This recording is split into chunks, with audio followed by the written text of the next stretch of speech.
বড়দিন। কনকনে শীতের গায়ে ঝিকমিকে আলোর মতন আজকের দিন, বড়দিন। আমার বাড়ির সামনে নিরিবিলি রাস্তাটি ধরে কিছুটা এগোলে এক সারি দোকান।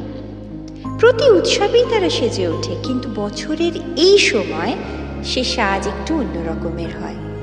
উষ্ণতা রোম ওঠে তার আলো থেকে। ওই দোকানগুলির অন্যতম ফ্লুরিজ। শৈশবের সঙ্গে মাখো মাখো এই নাম। জন্মদিন আর বড়দিন, এই দুটি দিনের গায়ে স্মৃতির সুবাস নিয়ে জেগে থাকে এই নাম। কখনো কখনো এর সুগন্ধ শ্যানেল পারফিউমকেও হার মানায়। দরজা ঠেলে ভেতরে ঢুকলেই মনে হয় উৎসবের আঙিনায় এসে দাঁড়িয়েছি। অকারণ ভালো লাগে। আমার কাছে ওটাই আসল ভালো লাগা। মানব সভ্যতা বড় কঠিন সময় অতিক্রম করে চলেছে। বিশ্ব জুড়ে আলো আর অন্ধকার মিলে জীবন মৃত্যুর ঘুঁটি সাজিয়ে খেলে চলেছে আপন খেয়ালে। ঈশ্বর স্তব্ধ হয়ে দেখছেন। সারা পৃথিবী কখনো রণক্ষেত্র হয়ে উঠছে, কখনো রোগের সঙ্গে আরোগ্যের পাঞ্জা লড়া চলছে। তারই মধ্যে বাঁচার রসদ খুঁজে চলা মৃত্যুভারী ক্লান্ত মানুষদের। উৎসব আসে উৎসবের আনন্দে, তাকে নিতে পারা না পারার দায় সে নেয় না। উৎসবের তো কোনো জাতিভেদ নেই, যেমন জন্মের নেই। মানবপুত্রের জন্ম মানুষ হিসেবে, ঈশ্বর প্রেরিত মানুষ। আমরা সবাই তো তাই।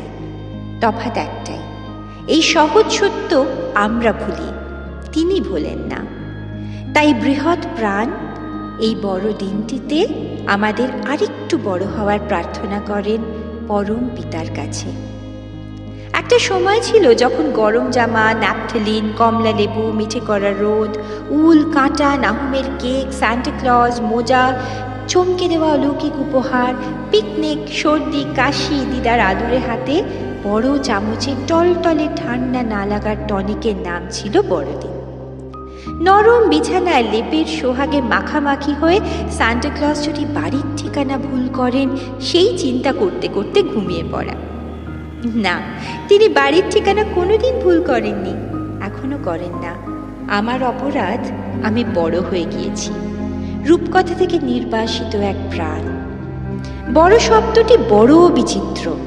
একদিকে বড়দিন বলে মানুষের মধ্যে সব কিছু মিলেমিশে এক হয়ে আছে, আর অন্যদিকে বড় মানুষরা বড় হওয়ার মোহে ক্ষুদ্রকে বৃহৎ আর বৃহৎকে ক্ষুদ্র আখ্যা দিয়ে নির্লিপ্ত মুখে জীবন কাটিয়ে দিচ্ছে। যাই হোক, আপাতত আজ বড়দিন। অন্তরের সব বন্ধ কপাট খুলে মনের ঘরখানিকে তার আলোয় দেখার দিন, নতুন করে চিনে নেওয়ার দিন।